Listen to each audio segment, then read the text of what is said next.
গুলু ফিদ্দিন এবং বিদাতের একটা দৃষ্টান্ত দেখো। আজ রবিউল আউয়াল মাসের 5 তারিখ।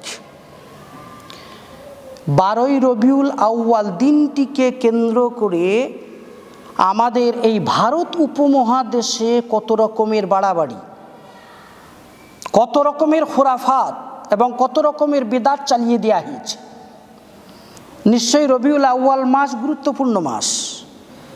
এ মাসে রাসূলুল্লাহ সাল্লাল্লাহু আলাইহি ওয়াসাল্লাম দুনিয়াতে এসেছেন এবং এ মাসে তিনি দুনিয়া থেকে বিদায় নিয়েছেন এবং মক্কা থেকে হিজরত করে মদিনাতে পৌঁছেছিলেন এই রবিউল আউয়াল মাসে। এই হিসাবে এ মাসটা গুরুত্বপূর্ণ।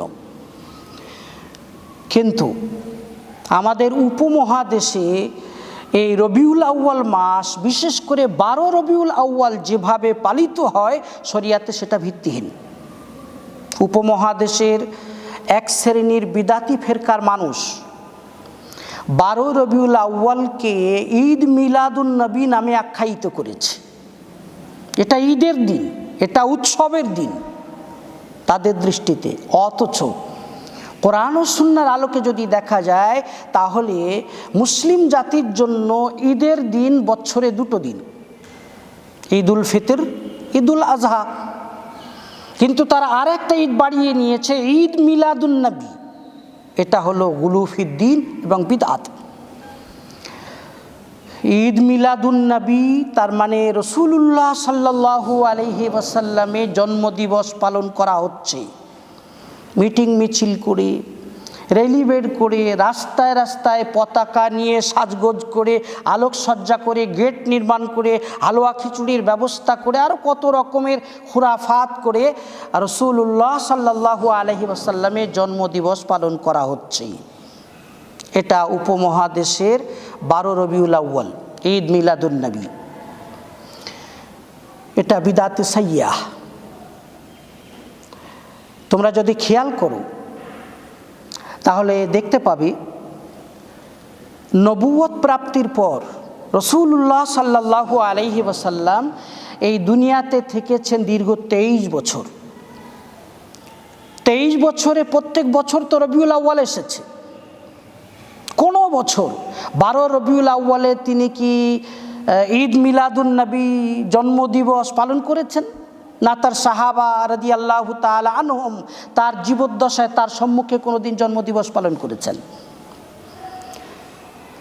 রাসূলুল্লাহ সাল্লাল্লাহু আলাইহি ওয়াসাল্লামের এই দুনিয়া থেকে বিদায় নেওয়ার পর 4 খলিফার আমল খেয়াল করো, তাদের জামানায় কখনো হয়েছে?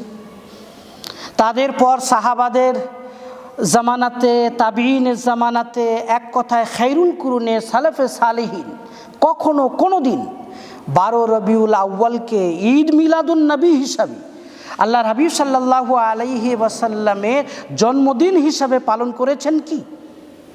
তারা কখনো মিটিং মিছিল করেছেন, র্যালি বের করেছেন, রাস্তায় রাস্তায় ঘুরেছেন, হালুয়া খিচুড়ির ব্যবস্থা করেছেন, আলোকসজ্জা করেছেন, গেট নির্মাণ করেছেন? এই ধরনের খুরাফাত তাদের থেকে পাওয়া গেছে? কখনো না। অথচ তারা ছিলেন প্রকৃত অর্থে আশকে রাসূল। আমাদের কর্তব্য এই সমস্ত সালাফে সালেহিনদের অনুসরণ করা। আল্লাহ রাব্বুল আলামিন আমাদেরকে সালাফে সালেহিনদেরকে ফলো করে চলার তৌফিক দান করুন। আসলে 12 রবিউল আউয়ালকে রাসূলুল্লাহ সাল্লাল্লাহু আলাইহি ওয়াসাল্লামের জন্মদিবস রূপে পালন করার প্রথাটা এসেছে খ্রিস্টান সম্প্রদায় থেকে। খ্রিস্টানেরা নবী ঈসা আলাইহিস সালামের জন্মদিন পালন করে 25শে ডিসেম্বর, বড়দিন, ক্রিস্টমাস ডে। তোমরা যদি ইতিহাসের পৃষ্ঠা উল্টিয়ে দেখো তো দেখতে পাবে নবী ঈসা আলাইহিস সালামকে আসমানে তুলে নেওয়ার পর 300 বছর পর্যন্ত এই বড়দিন পালন করার, ঈসা নবী আলাইহিস সালামের জন্মদিন পালন করার কোনো অস্তিত্বই ছিল না। 300 বছর পর কিছু খ্রিস্টান পাদ্রীদের কাছে আবেদন করলো যে আমরা যদি ঈসা আলাইহিস সালামের জন্মদিবস উপলক্ষে আনুষ্ঠানিকভাবে নবী ঈসা আলাইহিস সালামের সিরাত নিয়ে আলোচনা করি, জন্ম বৃত্তান্ত শোনাই, তাহলে এতে অসুবিধা কি? খ্রিস্টান পাদ্রীরা সেটা মেনে নিল। গির্জায় বসে 25শে ডিসেম্বর নবী ঈসা আলাইহিস সালামের জীবনী আলোচনা হতো। প্রথম বড়দিন পালন করা হতো এইভাবে। তারপরে আস্তে আস্তে তাতে নতুনত্ব আসতে লাগলো। নাচ গান, মদ, জুয়া, চিত্ত বিনোদনের সব রকমের পদ্ধতি এতে সংযোজন হলো।